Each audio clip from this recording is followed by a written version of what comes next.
The first enslaved Americans arrived in the United States in 1619. The last known slave ship to arrive in the U.S. was 1859 and 1860, just 100 years before the Civil Rights era.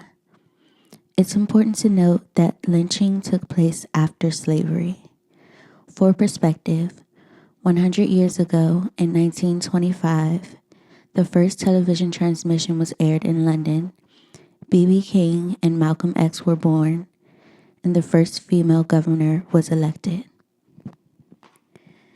There were countless Native American tribes in what became the United States, many of which were grouped in with African slaves. In addition, Mansa Musa of the Mali Empire's predecessor voyaged to the Americas as early as the 1300s. Slavery consisted of much more than the picking of cotton. White American slave masters employed various brutal methods to torture, control, and dehumanize enslaved people. These methods were intended to instill fear and maintain dominance over the enslaved population. Some of the common forms of torture included physical punishments, such as whipping at the discretion of slave masters and overseers. Many devices were utilized, including the cat o' nine tails, commonly shortened to cat, a multi-flail whip designed to lacerate the skin and to cause severe pain, the iron bit, which was a metal gag and neck choker with hooks designed to prevent an escapee pursued into the woods and to hinder them from lying down the head to procure rest or swallow, and sometimes having iron spikes and leg irons that would often break the skin. Some enslaved people were branded with hot irons, marking them as property. Some slave owners would go as far as amputating body parts, such as ears or fingers.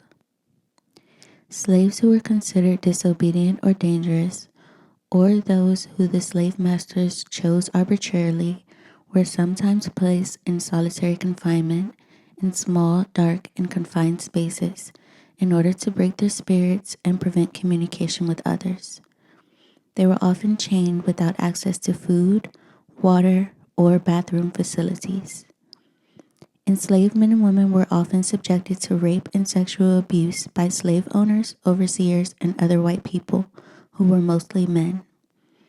This was a form of control and humiliation, and often the children born from such assaults were also enslaved. Auctions were held to sell slaves, and families were routinely separated at slave auctions, with parents and children being sold to different slave owners. This was a cruel tactic to keep enslaved people from forming strong familial bonds. Enslaved people were regularly denied proper nutrition and rest. They were also made to work long hours in harsh conditions with no reprieve. Public punishment was often used as a warning and humiliation tactic. Public executions and beatings were intended to display the power of slave owners and to keep the rest of the enslaved population in fear. Humiliation, degradation, and being referred to in dehumanizing terms was commonplace. Enslaved people were denied education or intellectual stimulation, many of whom were beaten or killed if they were caught reading. There is both anecdotal and evidence found in literature that suggests that the skin of enslaved people was used to make leather, and a 1784 record of George Washington's plantation manager includes a payment to Negroes for 9 teeth, which suggests that his wooden teeth were actually dentures made from the teeth of slaves. A British surgeon, Dr. John Hunter, is said to have bought teeth from enslaved people in the Americas for use in making dentures. However, the practice was widespread. It is important to note that regardless of the evidence of a payment, slaves were denied the bodily autonomy necessary to make a decision regarding the matter. There were instances of the mutilation of sexual organs as part of the broader system of dehumanization and violence that was central to the institution of slavery. In some cases, there were reports of mutilation or castration, particularly of enslaved men. There are documented instances of men who were castrated or had other forms of genital mutilation inflicted as punishment or as a means of exerting dominance. These acts of cruelty were part of the larger system of brutality that reinforced the complete subjugation and ownership of enslaved people. Buck breaking was a brutal and horrific practice during slavery in America. It referred to the act of publicly humiliating, sexually abusing, and physically dominating enslaved men, often in front of other slaves, as a means of breaking their spirit and asserting control over them. The term buck was often used to refer to strong, young male slaves. The idea behind buck breaking was to undermine these men's sense of masculinity and autonomy, breaking their will to resist the system of slavery. It was an act of both physical and psychological violence. Enslaved individuals were subjected to medical experiments without consent and as part of a brutal pattern of exploitation. Medical experimentation on enslaved people was not uncommon, and it is a dark chapter in the history of American medicine. Many of these experiments were conducted by physicians who considered enslaved individuals as property rather than human beings, which led to gross violations of human rights.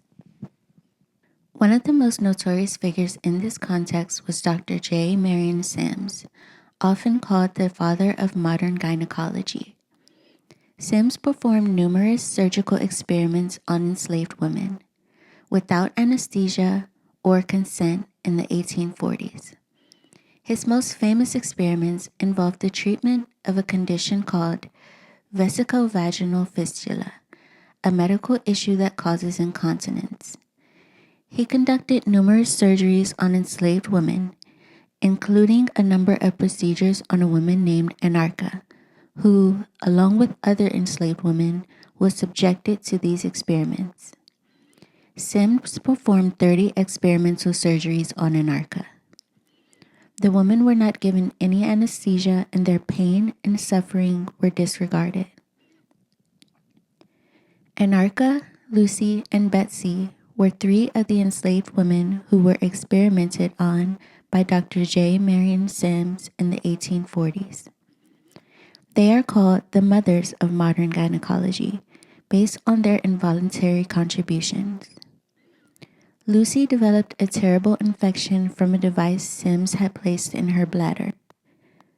After repeated failed attempts, Sims was deemed a failure, though he continued to experiment on the women for the next 5 years and practice procedures on a total of 12 women.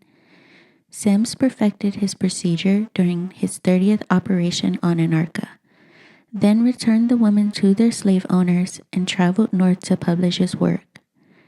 A 15-foot-tall monument of Anarcha, Betsy, and Lucy was erected in Montgomery, Alabama to commemorate their contributions to medicine. The 1838 account of a former slave named Moses Roper includes a harrowing example of a cruel slave owner who forced an enslaved woman to consume as much castor oil as she could, then forced her into a locked wooden box for one night, enclosing her for a night in her own excrement. According to Charlotte Fett, author of Working Cures, one owner ordered a slave to take vomit-inducing medicine to entertain his family. Another punished slaves by placing them in stocks arranged above each other, then forcing them to take large doses of medication so that they released their bladders and bowels upon each other. Some colleges pilfered dead bodies from slave cemeteries to be used as cadavers.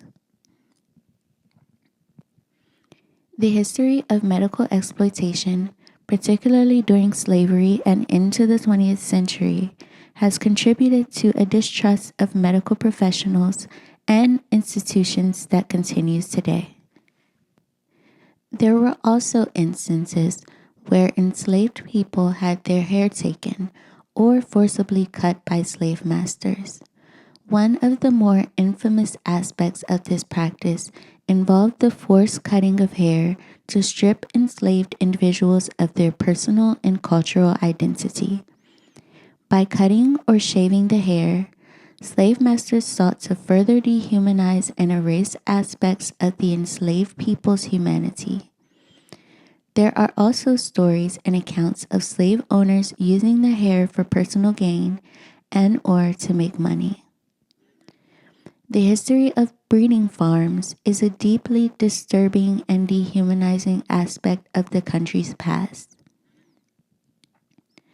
The term refers to the practice of intentionally forcing enslaved people to reproduce in order to increase the slave population. These were places where enslaved people were specifically bred, often with little regard for their human dignity, autonomy, or familial bonds. The practice became more pronounced after the 1808 ban on the import of enslaved people, although the practice continued until 1860 with the ship Clotilda.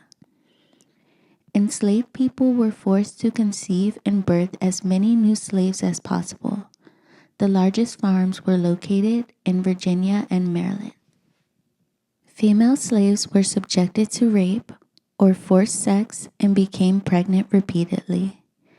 In horrific accounts of former slaves, some stated that hoods or bags were placed over their heads to prevent them from knowing who they were forced to have sex with, and cases of forced incest occurred. The legacy of this practice has had a long-lasting impact on the descendants of enslaved people. The trauma and dehumanization associated with the practice of forced breeding and the separation of families continue to resonate today. The emotional and psychological scars, along with the systemic inequalities that arose from slavery, continue to affect communities of color. With schools removing the already watered-down Black history curriculum, we're in a dire and pivotal moment. The perseverance and countless accomplishments throughout the diaspora illustrate that we continue to thrive beyond victimhood, and the duality of that is the past affects the present in sometimes insidious and subliminal ways. By understanding the past, we may be able to counteract the effects of what Sinead O'Connor described as still having all the painful feelings, but losing contact with the memory. This leads to massive self-destruction, alcoholism, drug addiction, all desperate attempts of running, and in its worst form, becomes actual killing. In the 18th Brumaire by Louis Bonaparte, Karl Marx explained, "Men make their own history, but they do not make it just as they please. They do not make it under circumstances chosen by themselves, but under circumstances directly encountered, given, and transmitted from the past.